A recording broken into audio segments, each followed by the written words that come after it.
Subscribe to our channel by clicking the subscribe button. Click the bell button and enjoy the latest uploads from our channel. Question 19.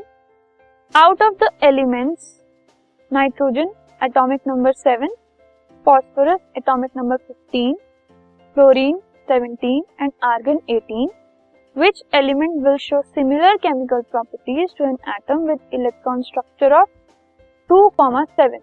इस electronic configuration वाले atom के साथ इनमें से कौन सा element जो है वो सेम प्रॉपर्टी शो करेगा? तो पहले हम देखते हैं इनकी इलेक्ट्रॉनिक कॉन्फ़िगरेशन क्या है। नाइट्रोजन की है 2,5, फॉस्फोरस की है 2,8,5, फ्लोरीन की है 2,8,7 और आर्गन की है 2,8,8। ठीक है, और केमिकल प्रॉपर्टीज के बारे में हमें ये पता है कि वो वैलेंस इलेक्ट्रॉन्स पर डिपेंड करती है। सो यू कैन सी कि क्लोरीन की 2,8,7 है और जो हमें एटम दिया है उसकी है 2,7। सो दैट मीन्स क्योंकि वैलेंस इलेक्ट्रॉन्स एटम में 7 है और जो केमिकल प्रॉपर्टीज हैं वो वैलेंस इलेक्ट्रॉन्स पे डिपेंड करती हैं, तो 7 वैलेंस इलेक्ट्रॉन्स वाले के सेम होंगी वो, तो इसलिए वो क्लोरीन के जैसी होंगी क्योंकि क्लोरीन में वैलेंस इलेक्ट्रॉन 7।